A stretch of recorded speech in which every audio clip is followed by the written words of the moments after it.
Starožitníctvo na Obchodnej ulici páchlo prachom a zabudnutými príbehmi, čo bola presne vôňa, ktorú Radek miloval. Prechádzal pomedzi preplnené regály, prstami sa zľahka dotýkal popraskaných chrbtov kníh, pričom každá z nich bola tichým svedkom minulej éry. Starý majiteľ, pán Michal, len mlčky prikývol spoza pultu, zvyknutý na Radekovu takmer posvetnú úctu k jeho tovaru. Práve v najtmavšom kúte, zastrčený medzi nemeckými atlasmi, ho Radek zbadal, denník viazaný v tmavej, takmer čiernej koži bez akéhokoľvek nápisu. Keď sa ho dotkol, prstami mu prebehol zvláštny chlad, ako by kniha samotná bola celé tie roky zamrznutá v čase. Pocítil neodolateľné nutkanie vziať si ho domov, ako by ho denník potichu volal svojím nemým hlasom. Bez zjednávania zaplatil požadovaných 20 eur a s pokladom pod pazuchou vykročil do rušných bratislavských ulíc, netušiac, že si práve kúpil vstupenku do pekla. V tichu svojej pracovne, osvetlenej len jedinou lampou, Radek opatrne otvoril denník, ktorého stránky šušťali ako suché lístie. Vzduchom sa niesla zatuchnutá vôňa starého papiera a atramentu z 19. storočia, ktorá dráždila jeho zmysly. Kaligrafické písmo bolo elegantné, no miestami roztrasené, ako by písateľ bojoval s obrovským strachom. Radek, pohltený prekladom, postupne odhaľoval desivý príbeh o brutálnej vražde mladej ženy menom Elena v jednom z domov starého mesta. Denník opisoval jej smrť v mrazivých detailoch a spomínal temný rituál, ktorý mal jej nepokojného, pomstychtivého ducha navždy uväzniť v základoch domu. S každou prečítanou stranou sa Radekovi zdalo, že tiene v jeho pracovni tmavnú a predlžujú sa neprirodzeným spôsobom. Cítil, ako mu po chrbte steká kropaj studeného potu, no zvedavosť bola silnejšia ako rodiaci sa strach. Radekové oči bežali po posledných záznamoch, jeho dých sa zadrhol v hrdle pri mene ulice Kapitulská. Denník podrobne opisoval polohu zabudnutej pivnice pod jedným z historických domov, presne označujúc miesto, kde bol vykonaný rituál. Autor, muž menom Peter, v poslednom, takmer nečitateľnom zápise varoval, že pečať, ktorá ducha väzní, nesmie byť nikdy porušená. Napriek tomu Radeka zachvátila morbídna, takmer horúčkovitá túžba nájsť to miesto, dotknúť sa stien, ktoré boli svedkami takej temnej udalosti. Jeho myseľ historika kričala, že ide o jedinečný objav, no inštinkt mu šepkal, aby knihu spálil a navždy na ňu zabudol. Táto vnútorná dilema ho mučila, keď prstom sledoval starú mapu Bratislavy rozloženú na stole. Nakoniec zvíťazila jeho posadnutosť minulosťou, nebezpečná zvedavosť, ktorá ho viedla priamo na pokraj priepasti. Ešte v ten istý večer sa Radek ocitol na mačacími hlavami dláždenej Kapitulskej ulici, ktorú pohltila hustá studená hmla. Tlmené svetlo pouličných lámp vytváralo dlhé, strašidelné tiene, ktoré tancovali na fasádach starobilých budov. Dom našiel presne podľa opisu z denníka, ošarpanú a zanedbanú stavbu, ktorá akoby sa krčila medzi svojimi susedmi. Vchod do pivnice bol presne tam, kde mal byť. Ťažké, dubové dvere spevnené s hrdzavenými železnými nitmi. Keď sa k ním priblížil, pocítil nával abnormálneho chladu, ktorý mu prenikal cez kabát až na kožu. Tento mráz však nepochádzal z vlhkého jesenného večera. Bol to chlad starý a neprirodzený, sálajúci priamo spomedzi drevených dosiek. Radek mal neodbytný pocit, že ho niekto pozoruje z tmavých prázdnych okien nad ním a na zátilku mu naskočila husia koža. Neskoro v noci, späť v zdanlivom bezpečí svojho bytu, sa Radek snažil potlačiť znepokojenie, ktoré si priniesol z Kapitulskej ulice. Ten neprirodzený chlad sa mu však usadil v kostiach a zdalo sa, že sa vznáša v kútoch jeho tichej pracovne. Keď sa otáčal od police s knihami, v kútiku oka zazrel prchavý pohyb, tmavý, neforemný tieň, ktorý sa myhol a okamžite zmizol. Zmrzol, srdce mu začalo byť ako zvon a snažil sa presvedčiť sám seba, že to bol len klam unavených očí. V zápätí však hrobové ticho prerušil sotva počuteľný šepot, slovo bez dychu, ktoré znelo ako jeho meno a zdalo sa, že prichádza od všadiaľ a zároveň od nikiaľ. Radek stál nehybne, každý sval napnutý od hrôzy a uvedomil si strašnú pravdu. Prebudil niečo, čo malo navždy spať v zabudnutých pivniciach a teraz to vedelo, kde ho nájde. Ticho Radekovho bytu sa zmenilo na ťaživú, pulzujúcu hrozbu, ktorá sa mu zarývala pod kožu. Predmety začali žiť vlastným životom. Stará kniha o dejinách Bratislavy sa bez akejkoľvek príčiny sklzla z police a s tupým buchnutím dopadla na parkety. Krátko na to Radek bosou nohou stúpil na miesto v strede obývačky, ktoré bolo ľadové ako mramorová doska v márnici, hoci zvyšok podlahy bol príjemne teplý.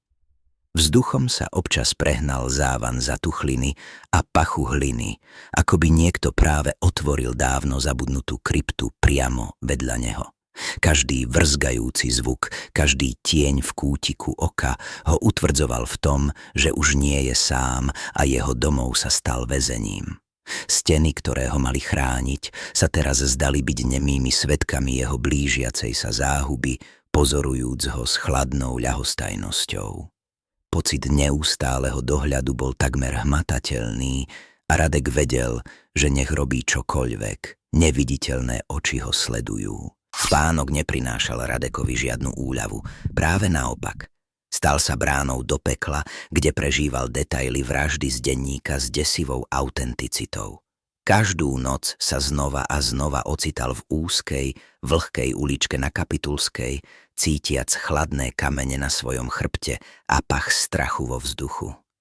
Videl oči vraha, ktoré horeli chladným neľudským ohňom a lesk čepele noža v skromnom svetle mesiaca. Cítil ostrú, pálčivú bolesť, keď sa mu čepel zaborila do tela a počul vlastný zúfalý, bublajúci výkrik, ktorý zanikol v tmavej noci 19. storočia. Budil sa s krikom, spotený a s fantómovou bolesťou v hrudi, neschopný oddeliť desivý sen od reality. Tieto nočné mory neboli len snami, boli to spomienky, ktoré mu duch vtláčal do mysle, aby sa uistil, že jeho utrpenie nebude nikdy zabudnuté. Hrôza sa tak stala jeho stálym spoločníkom vo dne aj v noci. Po 3 prebdených nociach, na pokraji fyzického a psychického zrútenia, sa Radek odhodlal k zúfalému kroku. S trasúcimi sa rukami vytočil číslo Pavla, svojho starého priateľa a rešpektovaného historika, ktorého racionalita bola teraz jeho jedinou nádejou. Do telefónu chrapľavým hlasom opisoval pohybujúce sa predmety, ľadové miesta a živé nočné mory, zatiaľ čo Pavol na druhom konci linky počúval s neskrývanou skepsou. Považoval to za následok prepracovanosti, no v Radekovom hlase bolo počuť niečo viac než len únavu. Bola to čistá, nefalšovaná hrôza, ktorá znepokojila aj jeho pragmatickú myseľ. S povzdychom napokon súhlasil, že na druhý deň zájde do mestského archívu a preverí staré záznamy, hoci to považoval za stratu času. Keď Radek položil slúchadlo, pocítil malú iskierku nádeje, nevediac, že svojho priateľa práve poslal na smrť. Nasledujúce ráno preťal ticho bytu prenikavý zvuk telefónu, ktorý Radekovi spôsobil takmer infarkt. Na druhom konci sa ozval hysterický plač Pavlovej manželky, ktorej slová dopadali na Radeka ako údery kladivom. Pavol bol mŕtvy, našli ho v mestskom archíve pod strmým točitým schodiskom so zlomeným väzom. Podľa výpovede vystrašenej upratovačky, ktorá bola na druhom konci sály, Pavol tesne pred pádom zúfalo kričal na niekoho, aby ho nechal na pokoji a nechal ho ísť. V miestnosti s ním však nikto nebol. Bol tam úplne sám, obklopený len tisíckami starých kníh. Žena tiež spomínala náhly, mrazivý prievan, ktorý sa prehnal miestnosťou tesne pred tým, ako počula strašnú, dutú ranu padajúceho tela. Radekovi sa podlomili kolená a slúchadlo mu bezvládne vypadlo z ruky, pričom s rachotom dopadlo na dlášku. Radek sedel na studenej podlahe, neschopný slová, a v hlave mu ozvenou zneli slová o Pavlovom kriku do prázdna. V tom jedinom strašnom okamihu sa všetky dieliky skladačky spojili do obrazu čistej hrôzy. Nebola to náhoda, nebol to nešťastný pád, bola to chladnokrvná cielená poprava, vykonaná neviditeľnou rukou prízraku. Tá entita nebola viazaná len na jeho byt. Bola to aktívna, vražedná sila, ktorá chránila svoje tajomstvo a bez milosti likvidovala každého, kto sa k nemu priblížil. Pavol zomrel len preto, lebo sa mu snažil pomôcť, lebo Radek ho do toho zatratil. Uvedomil si, že duch z denníka neloví len jeho, ale každého, koho zatiahne do svojho prekliatého príbehu. Zostal sám, uväznený v pasci s vraždiacou bytosťou, ktorej hnev práve obrátil proti jedinému človeku, ktorý mu mohol pomôcť. Váha Pavlovej smrti drvila Radeka ako náhrobný kameň, každé nadýchnutie bolo plné viny a chladného strachu. Už nešlo o zvedavosť amatérskeho historika, ale o zúfalú potrebu čeliť prízraku, ktorý mu vzal priateľa a premenil jeho život na peklo. Denník ho s neúprosnou presnosťou doviedol až sem, na Kapitulskú ulicu, pred starobilý dom, ktorého fasáda sa mračila na svet ako tvár mŕtvoly. Každé okno pripomínalo prázdnu očnú jamku a Radek cítil, ako ho z tej temnoty pozoruje zlo, ktoré trpezlivo čakalo na jeho príchod. Vzduch bol nehybný a ťažký, presítený pachom vlhkej omietky a storočiami zabudnutého smútku.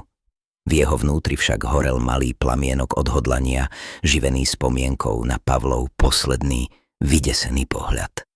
Musel to skončiť, aj keby ho to malo stáť život. V najtmavšom kúte pivničných priestorov domu našiel to, čo hľadal, časť steny, ktorá bola očividne zamurovaná neskôr s inou maltou a tehlami.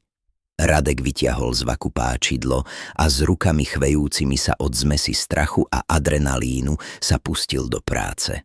Zvuk kovu narážajúceho na tehlu sa ozýval v hrobovom tichu ako výstrely, pričom každý úder posielal do vzduchu oblaky dusivého prachu. Po niekoľkých minútach úmornej práce sa prvá tehla uvoľnila a s tupým úderom dopadla na kamennú podlahu. Z otvoru okamžite vytriskol závan ľadového vzduchu, takého mrazivého a odporného, že sa Radek musel odvrátiť, lapajúc po dychu. Bol to pach hrobky, pach storočia uväznenej zloby, ktorá sa konečne drala na slobodu. Keď bol otvor dostatočne veľký, Radek sa ním s námahou prepchal dovnútra, do priestoru, ktorý nebol väčší ako skriňa. Okamžite ho ovanul neprirodzený chlad, ktorý mu prenikal až do kostí a zdalo sa, že sa mu vysmieva teplu jeho vlastného tela. Svetlo jeho baterky nervózne tancovalo po drsných kamenných stenách, odhaľujúc to, čoho sa obával a zároveň to, čo hľadal.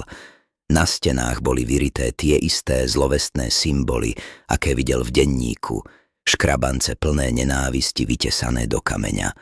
Radek cítil, ako sa mu ježia vlasy na zátylku, pretože v tej malej uzavretej miestnosti nebol sám. Cítil prítomnosť niečoho starodávneho a nesmierne trpezlivého, niečoho, čo ho sledovalo s tieňou, ktoré jeho svetlo nedokázalo preniknúť. Neovládateľná sila, ako by jeho ruka patrila niekomu inému, prinútila Radeka natiahnuť sa a dotknúť sa jedného z najväčších symbolov. V okamihu, keď sa jeho prsty dotkli chladného kameňa, pivnica zmizla a jeho myseľ explodovala v prívale cudzích, desivých spomienok. Už nebol Radekom, bol vrahom menom Juraj a v ruke zvieral ťažkú dýku, zatiaľ čo jeho srdce dunelo sadistickým vzrušením. Videl strach v očiach svojej obete, cítil teplo krvi na svojich rukách a opájal sa pocitom absolútnej moci. Každý bodavý detail vraždy prežil s desivou jasnosťou, od posledného záchvevu života v tele pod ním až po krutý, triumfálny smiech.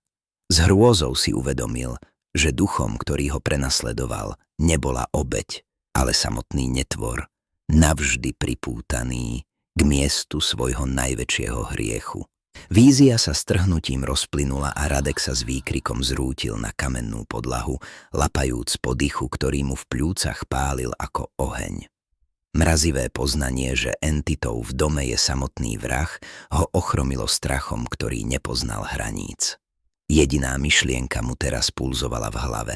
Útek, preč z tejto hrobky, preč od tejto večnej zloby. Zbierajúc posledné zvyšky síl, sa otočil a vrhol k otvoru v stene, ktorým sem vošiel. Namiesto neho tam však teraz stáli masívne, staré drevené dvere, spevnené hrdzavým kovaním, ktoré tam predtým určite neboli. S ohlušujúcim dunením, ktoré otriaslo celou pivnicou, sa dvere pred ním s konečnou platnosťou zabuchli. Jeho baterka zhasla a Radeka pohltila absolútna, zamatová tma, v ktorej nebolo nič, len tlkot jeho vlastného srdca a vzdialený, posmešný šepot prízraku. Radek bol uväznený v chlade a tme, kde samotný vzduch praskal zlovestnou energiou a každý tieň sa mu posmieval. Prízrak Juraja začal svoj desivý útok, mučil ho nielen mrazom prenikajúcim až do kostí, ale aj ohavnými víziami vraždy, ktoré sa mu opakovane premietali v mysli s čoraz grotesknejšími detailmi. Radek cítil, ako sa mu entita zarýva do vedomia, trhá jeho spomienky a nahrádza ich čistým, nefalšovaným desom. Jeho vlastný dých sa mu zrážal pred tvárou v bielých obláčikoch, zatiaľ čo mu prízrak šepkal jeho meno hlasom, ktorý znel ako škrípanie nechtov po hrdzavom plechu. Telo sa mu nekontrolovateľne triaslo, keď si uvedomil, že táto bytosť sa nekrmi iba jeho prítomnosťou, ale priamo jeho dušou, vysávajúc z neho každú štipku nádeje. Zúfalstvo prerástlo do čistej agónie, keď mu prízrak začal ukazovať obrazy jeho vlastnej smrti, každej bolestivejšej a strašnejšej než tej predchádzajúcej. Z každej praskliny v starom murive na neho hľadelo 1000 neviditeľných očí a on s istotou vedel, že toto peklo neprežije. Na pokraji úplného šialenstva siahol Radek trasúcimi sa rukami po denníku, ktorý mu vypadol na chladnú zem a hľadal v ňom poslednú iskierku nádeje. Svetlo jeho mobilu nebezpečne slablo, no v jeho chvejúcom sa kuželi sa zúfalo snažil rozlúštiť vyblednutý atrament, pričom mu každé prečítané slovo pripadalo ako záchranné lano hodené do priepasti. Rýchlo listoval stránkami plnými šialenstva a zúfalstva, až kým nenarazil na poslednú, takmer prázdnu stranu, kde bola narýchlo načmáraná poznámka celkom inou rukou. Text hovoril o rituáli zatratenia, jedinej ceste, ako ducha nie len vyhnať, ale navždy ho uväzniť v pekelnom zabudnutí, z ktorého niet návratu. Rituál si však vyžadoval desivú osobnú obeť, cenu zaplatenú krvou a bolesťou, ktorá mala otvoriť bránu pre večné zatratenie prízraku. Radek čítal hrôzostrašné slová o potrebe vysloviť pravé meno entity s čistým úmyslom nenávisti a skazy, čo bol čin, ktorý by mohol navždy poškvrniť aj jeho vlastnú dušu. Keď dočítal posledný riadok, svetlo mobilu definitívne zhaslo a ponorilo ho do absolútnej hmatateľnej tmy. Medzitým sa Zuzana, čoraz viac znepokojená Radekovým desivým mlčaním, obrátila na staršieho policajného dôstojníka Jána, rodinného priateľa s unavenými, no stále bystrými očami. Ján spočiatku jej obavám o duchoch a starých denníkoch nevenoval veľkú pozornosť. No Radekovo náhle zmiznutie a posledná znepokojivá správa o Kapitulskej ulici v ňom prebudili profesionálnu ostražitosť.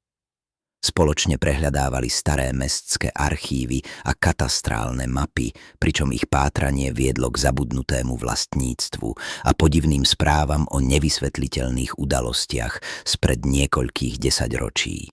Každý nov nájdený dokument len prehlboval Zuzanin ochromujúci strach, zatiaľ čo Jánova tvár tvrdla do kamennej masky tichého odhodlania. V chladnom večernom vzduchu kráčali opustenou Kapitulskou ulicou, kde sa svetlá pouličných lámp strácali v hustnúcej, neprirodzenej hmle.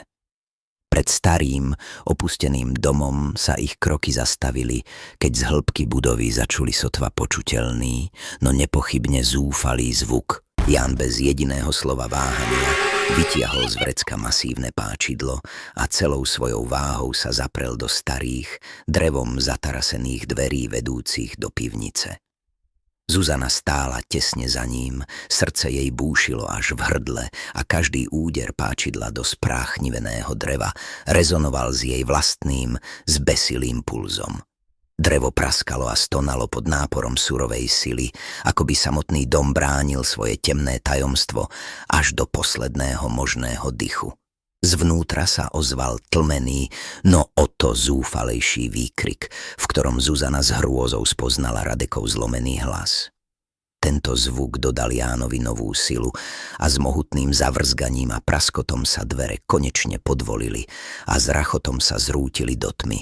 Z otvoru sa vyvalil závan ľadového, zatuchnutého vzduchu, ktorý páchol po vlhkej hline, hnilobe a niečom neopísateľne zlovestnom. Ján opatrne namieril svoju baterku do hlbokej, pohlcujúcej temnoty, zatiaľ čo sa jej kužeľ svetla triasol v jeho ruke, odhaľujúc kamenné steny pokryté slizom a na zemi nehybnú, zrútenú postavu. V okamihu, keď svetlo Jánovej baterky dopadlo na Radekovú zmučenú postavu, vzduch v pivnici zhustol a ochladol o ďalších 20 stupňov. Z najtmavšieho kúta sa začala formovať bytosť, ktorá popierala všetky zákony prírody, postava poskladaná z čistej nenávisti a storočnej agónie. Nehmotná hmla sa zrazila do grotesknej, pokrivenej figúry Juraja, ktorého tvár bola skrivenou maskou utrpenia s prázdnymi očnými jamkami, z ktorých kvapkala čierna dechtovitá substancia. Zuzana stúhla od hrôzy, neschopná pohybu či jediného výkriku, keď sa prízrak s nadpozemskou rýchlosťou odrazil od steny. Entita však nesmerovala na Radeka, svoj pôvodný zdroj strachu, ale na čerstvú korisť plnú života a nádeje, ktorá práve vošla do jej domény.